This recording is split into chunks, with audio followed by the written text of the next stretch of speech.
Hello, and welcome to another video. So today, as you can see, I am going to be talking about this mystery sample dot grab bag that I got off Etsy. I purchased it from a user called SSWC34, which I think stands for Southern Sparkle Watercolors. And they're based in Georgia. And I thought it was a really cute idea. It was only $8 for a little sample grab bag. And as you can see, these watercolors are so cute. One is shaped like a heart, two are shaped like gummy bears, and two are kind of donut shaped. So I stuck them all on this piece of cardboard so that I could use them and access them easily. And I wanted to kind of create a piece that incorporated these. But first I wanted to swatch them so I could see how they all worked. So the first was this lemon swirl, which was kind of like a gold mixed with purple. I tried to try both the gold and like mix it with purple, and I was able to get two different tones. Moving on, I tried the gold and then the sunshine color. Only a couple of them were labeled. There was lemon swirl, sunshine, and fairy tale were labeled, but the others weren't. I struggled a little bit to build up color with the fairy tale and with the pink and then the silver. Any of them that had like really bits of glitter in them, I had a little bit of a harder time. Once I sprayed on water, it was easier, but I still struggled with this silver one. It just kind of felt like the glitter was all on the top and I couldn't quite get it. But then the ones that weren't super glittery were really easy to work with and really pigmented and smooth. As you can see, some of these do have like full glitter in them. The fairy tale has really chunky glitter. And when you kind of brush it with your finger, it does kind of come off. So I knew I was going to want to use a sealant on this if I was going to use the ones with the really chunky glitter in them, because it's a really cool kind of concept and effect. But I was trying to figure out the best way to kind of make them stick and stay. So I think spraying fixative is the best way. And I did do that on this, and it seemed to keep everything in place. So I did this little sketch of an elf. Honestly, spoiler alert, I really don't love the piece that I made for this, but that's okay. I'm going to show you it anyway. I started out with some yellow for the background, and I believe I used the sunshine color for this because it was so pretty and bright and metallic. I thought it would be a really pretty background, and I definitely really liked that I started with this one.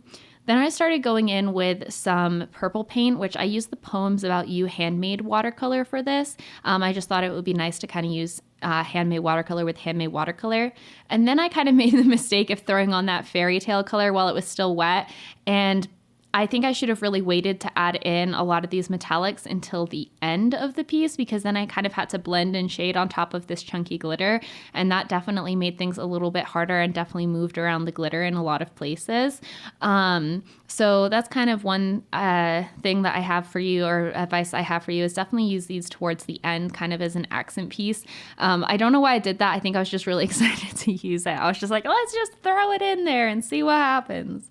So I kept building this up on top of that. I just wanted to create like the shading and things like that. And I wasn't going to do the whole piece with the metallics. Since all of them were metallics, I didn't want to like do an entire metallic piece because those are really difficult and it's very hard to establish contrast and make it look good. So, and then once I had the kind of shading in for the hair, at least a little bit of it, I went and added some different tones with that pink and with the blue. The blue was really smooth and pigmented. The pink was a little bit less so it definitely showed up a little bit more. At this point, I was like hating this piece and I really didn't like how it was coming out at all. So I decided to try to go in with some colored pencil and define the lines because I felt like I couldn't see anything. And this is where I kind of started making even more mistakes, but it's okay because I saved it at the end, but I still don't love it. But I added in some more shading with this, and I ended up making the lips like way too big. But that was something that I kind of corrected a little bit later, so just bear with that. But adding the shading started to help develop where the face was. I also added in some watercolor pencil so that I could smudge that later. This is very much a mixed media piece. If something isn't working or I'm really not vibing with watercolor, I'll go in with mixed media and kind of work that way and switch things up. This is where you can see I made the lips way too big, but that's okay because we're going to fix it later and we'll talk about how I fixed it, because there's a lot of mistakes in this piece, but you can fix most mistakes, especially in watercolor. So, there's ways to get around that, and it's totally normal and okay to make mistakes and mess things up.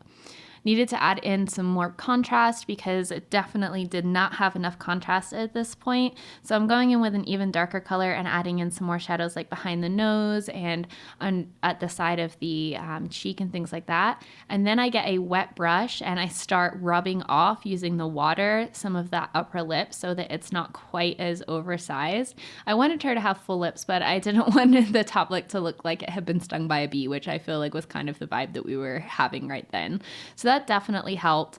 And then I went in with the eyebrows and started going in with the details of the eyes. And I'm still just using regular watercolor for most of this because like I said, I don't want to do the whole thing shiny. And then I'm going to go back in with those shiny watercolors and add some more detail with them later, because by this point I figured out that that was definitely going to be the best technique for this piece and for using these watercolors. I thought it was a really fun idea to get a sample grab bag of dot colors because it's really cheap and it's a really nice way to like try out different watercolors, different colors and things like that. So definitely recommend trying out something like this. There was definitely a lot of different ones on Etsy, and I don't know, I think it's a really cool concept, and I definitely think I'll get more in the future. As you can see, I'm going in with that blue and I'm filling in the whole hair with that blue. This blue is really pretty. It was probably my favorite out of all the colors that I got. It was quite pigmented. It was a really pretty metallic blue, and I would say it's definitely the most pigmented metallic blue that I have. The metallics I definitely really enjoyed and I found them nice to work with. Laying down that blue for the eyes as well, and then adding in just a little bit of some of the other colors in as a little bit of shading and variety. To fill in the circle behind her, I went in with the metallic black color, which looked really, really cool on top of the yellow. It kind of created this black with a gold kind of tint to it, and it looked really cool, and I like it a lot. It's almost like a reverse moon. Once all that was done, I went in with a purple fine liner to add in some more details, especially to her eyes, and really start bringing the details back out, adding in a little bit more detail to the nose and the mouth and ears as well. And I just tend to not like doing line art at the start, so a lot of times I'll do it towards the end and just use it to emphasize certain areas. I also added in some highlights with a white Posca pen, and then went and darkened the shadows even more with a blue colored pencil. And so I used this to establish softer lines where I didn't establish lines with the pen. So that way I kind of have a contrast between soft lines and hard lines, something that I like to do that just kind of makes things look a little bit more dimensional.